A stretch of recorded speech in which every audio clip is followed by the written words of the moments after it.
Ang malagim na kaso sa Muryang, South Korea. Madalas ay hindi patas ang mundo, lalo na kung ikaw ay mahina. Maraming mga taong mapagsamantala ang nakapaligid at ang mga mahihina ang nagiging biktima. Ang masama pa, kahit pa sila ang agrabyado, ay may pagkakataong sila pa ang nasisisi at nahahadlangang makamit ang hustisyang nararapat para sa kanila. Tatalakayin at uungkatin natin ang isa sa naging pinakamaugong na kaso sa South Korea. Ito na marahil ang isa sa pinakamalagim na krimen, hindi lamang dahil sa nangyaring pang-aabuso, kundi dahilan na rin ang hindi makatarungang pag-usad ng kasong ito. Hindi lamang ang krimen ang dahilan kung bakit nakakasakit at nakakalungkot ang istoryang ito. Ang tunay na pangyayaring isasalaysay ko ay maaaring mag-iwan ng agam-agam sa atin kung dapat ba nating lubusang pagkatiwalaan ang mga otoridad. Sapat bang umasa tayo sa batas upang makamit ang hustisya?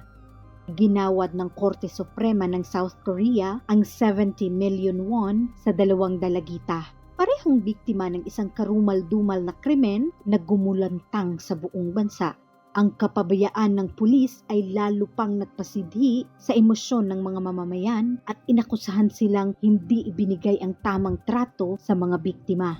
Isang patunay na walang pag-iingat ang mga pulis sa kaso ay ang pagsasapubliko ng identity o pagkakakilanlan ng isa sa mga biktima at sinisi pa ito sa nangyari. Sa katunayan, ang malagim na insidenteng ito ay hindi mabubunyag kundi dahil sa isinagawang aksyon ng isang doktor na nooy sumuri sa isa sa mga biktima. Halos buong South Korea ang nagalit matapos mapabalita ang nangyaring insidente na halos 1 taong pag-aabuso sa mga biktima. Ngunit imbis na makamtan ang hustisya ay tila naging mailap ito para sa mga biktima dahil wala o mababaw lamang ang naging parusa sa halos lahat ng nagkasala. Ngunit paano nga ba nagsimula ang kasong ito? Ating balikan. Noong Hunyo ng 2003 sa Ulsan City, South Korea. Ang biktimang nooy 14 years old na si Choi ay tumawag at nagdial ng maling numero na naging dahilan upang makilala niya ang isang binata na kilala lamang bilang si Park. Nag-usap sila ng ilang buwan at hindi na nailathala pa ang kanilang mga dinging usapan, ngunit noong Enero 2004 ay inimbita ni Park si Choi sa kanyang bahay na pinaunlakan naman ng dalaga. Nagbiyahe si Choi patungong Muryang at nang magkita sila ni Park ay nagpunta sila sa bahay nito. Lingid sa kaalaman ng dalagita ay may maitim na balak ang binata. Pinalo ni Park si Choi sa ulo gamit ang tubo. Nawalan ng malay ang biktimang si Choi na kalaunay dinala sa isang motel kung saan magsisimula ang kanyang bangungot sa pinaka nakakakilabot na paraan na maiisip. Hindi lang si Park ang nandoon sa motel kundi may dala siyang 10 iba pang mga binata. Mahirap isipin ang tindi ng takot na nararamdaman ni Choi habang siya'y pinagsasamantalahan ng bawat isa sa mga binata. Lalo pang naging mas masahol ang sitwasyon matapos nilang i-record ang kahalaman gamit ang kanilang cellphone. Plano nilang gamitin ang mga video para i-blackmail si Choi upang magawa nila ito sa kanya ng paulit-ulit at lalo pang magiging mas matindi ang mga susunod na mga mangyayari. Suktulan ang naging kasamaan ng mga sospek nang hindi lang si Choi ang ginawang biktima ng mga ito.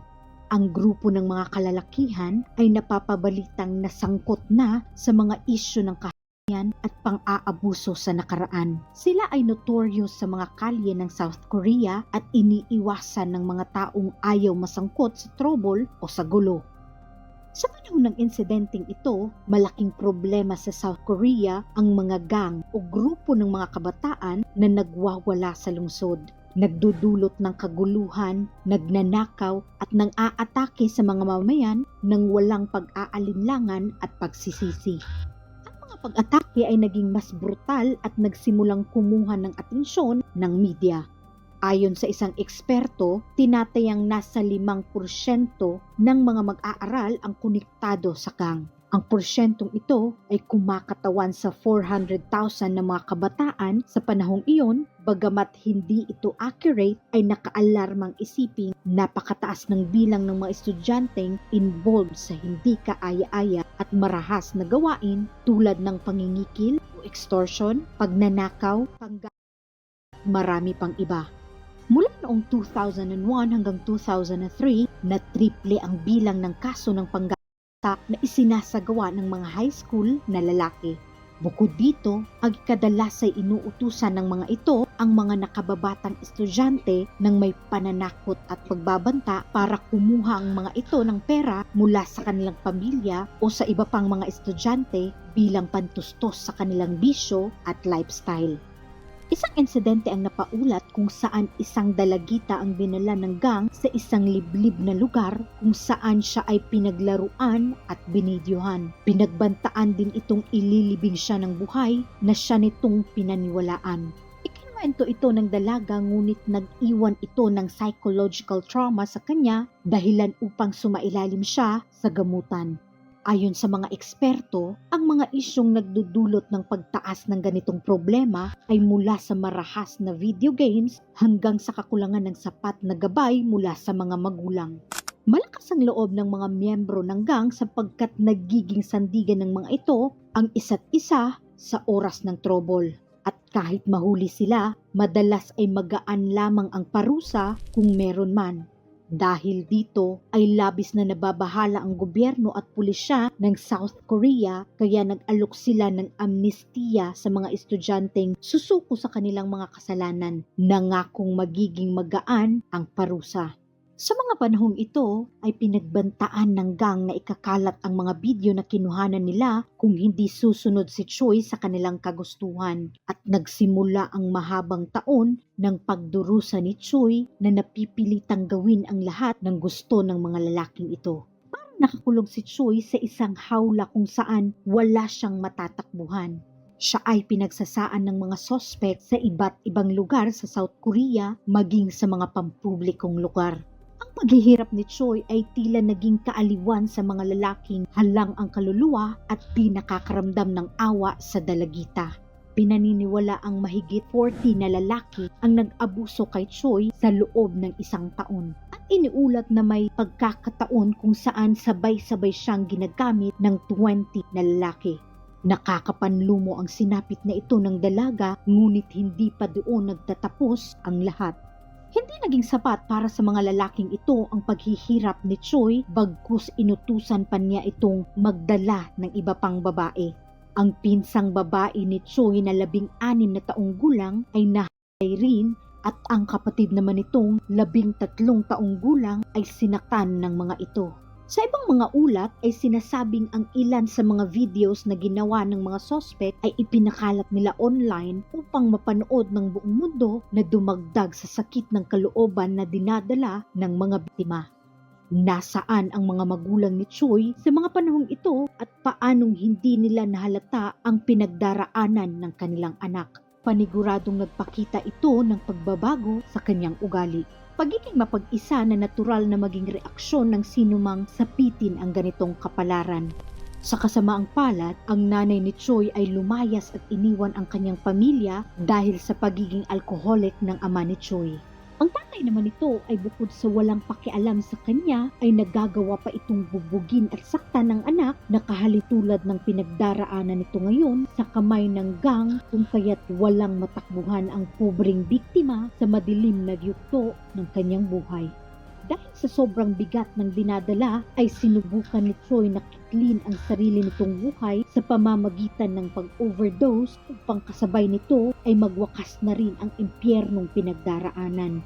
Sa kabutihang palad ay natagpuan ito at dinala sa ospital bago mahuli ang lahat. Kung hindi niya sinubukang mag-overdose, malalaman kaya ng lahat ang malagim na krimen ito? Nagsimulang mabigyang liwanag ang lahat dahil sa doktor na sumuri kay Choi. Naging kahinahinala para sa kanya ang mga galos at marka sa katawan ng dalaga. Hanggang sa hinala ay naging katakot-takot na katotohanan matapos unti-unting matuklasan ang lahat. November 25, 2004, mag-iisang taon matapos magsimula ang insidente ay inireport ng tita ng dalaga sa mga pulis ang nadiskubre. Noon din ay nagsimula ang police investigation at napag-alaman na marami ang naging biktima ng gang. Nasa humigit kumulang 5 pang babae ang lumutang na naging biktima ng mga sospek. Ito na dapat ang magiging wakas ng paghihirap ni Choi sapagkat lahat ng mga ebidensya ay hawak na ng mga pulis, maging ang identity ng mga sospek. Nang maibalita ito ay naggalit ang publiko. Ang problemang kinakaharap ng mga youth gangs ay nabigyan ng tugon. Gayunpaman, sa hindi inaasahan ay hindi agad nakuha ng mga biktima ang hustisya dahil tila naging pabaya at walang simpatya ang mga pulis sa mga ito. Nakakatawa at nakakainis mang isipin, ngunit tila itinuturing pang suspek ng mga pulis ang mga biktima at inakusahan ng mga itong sila ang may kasalanan kung bakit nila sinapit ang anumang kalupitang dinanas nila. Isa pa nga sa mga senior officers ang tila tinutya ang mga biktima at sinabing pabalik-balik ang mga ito sa lugar sapagkat marahil ay ginusto ng mga ito ang pangyayari. Dagdag pa niya, siya isinilang sa Meriang at ang insidenteng ito ay sumisira lamang sa reputasyon ng kanyang lugar. Napakahirap isipin na ang mga taong sanay poprotekta sa kapakanan ng mamamayan ay tila siya pa ang umuusig sa mga ito. At hindi lang dito nagtatapos ang kalbaryo ni Choi matapos lantaran ipaharap sa kanya at ipalinya sa isang kwarto ang grupo ng kalalakihan upang tukuyin nito ang mga sinasabi nitong sospek sa krimen. Ano kaya ang nararamdaman ni Choi sa panahong ito? Marahil ay bumabalik sa kanyang gunita ang lahat ng kahalayang ginawa sa kanya. Gayon din ay isa-isang tinanong ang mga lalaking itinuro ni Choi kung totoo bang ginawa nila ang inaakusa sa kanila na tila nakakainsulto sapagkat sinong kriminal ang aamin sa kanyang kasalanan. Hindi rin itinago ng kapulisan ang pagkakakilanlan ng biktima na lantarang nagbigay ng pagkakataon para sa ibang tao na husgahan ang dalaga. Nakatanggap ng mga pagbabanta ang mga biktima at ang ilan sa kanila ay huminto sa pag-aaral. Maging ang kanilang request na babaeng pulis ang umasikaso sa kanila ay hindi pinagbigyan. Ang dahilan, walang babaeng officer ang bihasa sa paghawak ng ganoong uri ng kaso.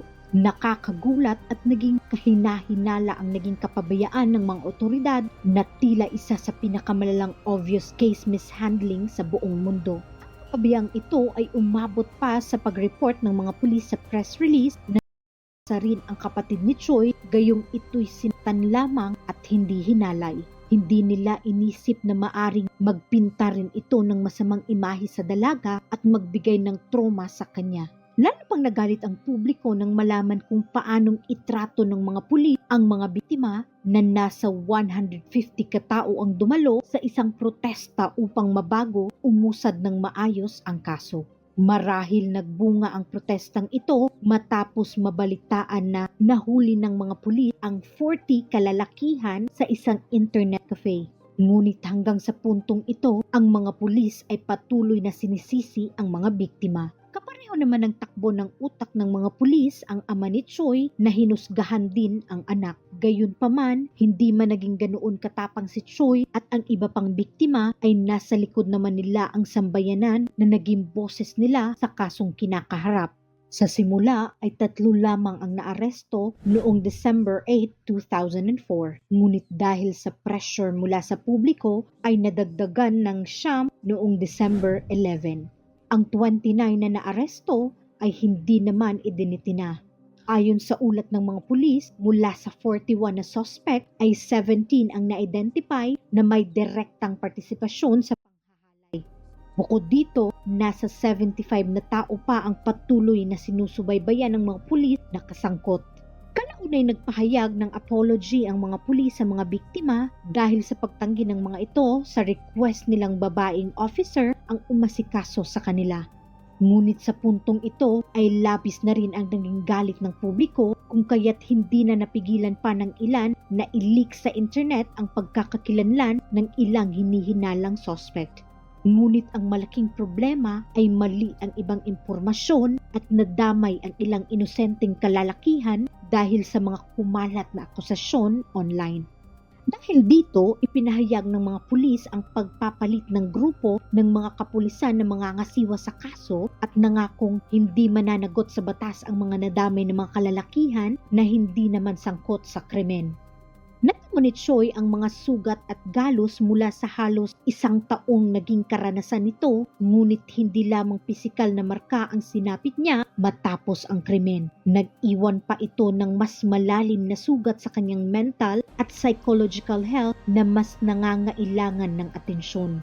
Ginamot si Choi sa isang pribadong psychiatric ward kung saan tinulungan ng mga eksperto na makabangon ito.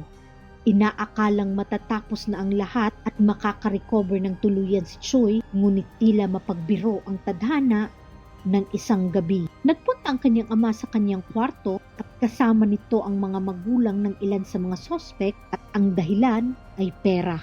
Sa halagang 50 million won ay nakipagsettle ang mga magulang na ito at sa pilitan pa siyang pinapirma ng statement na nagpapagaan sa kaso ng mga lalaking involved sa krimen.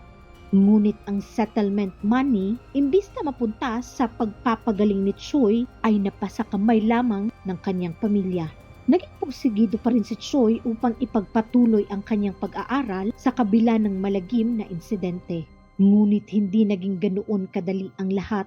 Nakahanap siya ng paaralan, ngunit patuloy siyang sinusundan ng mga magulang ng mga suspect at pinapirma ng petisyon para sa kanilang parole. Ang sentensyang ipinataw sa mga guilty ay tila nagpadagdag pa sa sama ng loob ng mga biktima. Karamihan sa mga ito ay napunta sa juvenile court dahil sa wala pang sapat na gulang upang makasuhan at tanging 10 lamang ang nakulong at pinatawan lamang ng maximum of 4 years na pagkakulong na kalaunay na palaya rin agad dahil inilipat din ang mga ito sa juvenile court. Sa huli, wala isa man sa mga suspect na nagpahirap kay Choi sa loob ng 1 taon ang nakulong.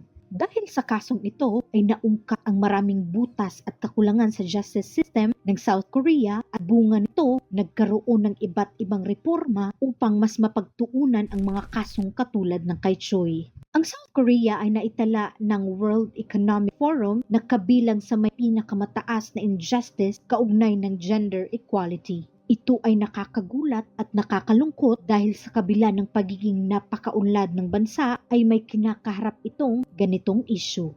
Sa paglipas ng panahon, marami na ring nagbago lalo na sa pagtrato sa mga kaso ng pantay-pantay, mapababae man o lalaki. At kahit pa may ganitong issue pa rin sa kasalukuyan, naway hindi na maulit pa ang kasing lupit na sinapit ni Choi at ng iba pang mga biktima. Kung ikaw ay umabot na sa bahaging ito ng video, maraming salamat sa iyo. At kung nais mong mas masuportahan ang aming channel sa paggawa ng ganitong klase ng content, you can do so by following the instructions on your screen.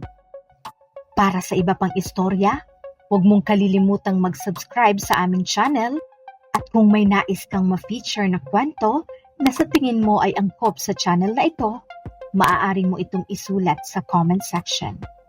Ito ang Tagalog Bizarre Story Archives.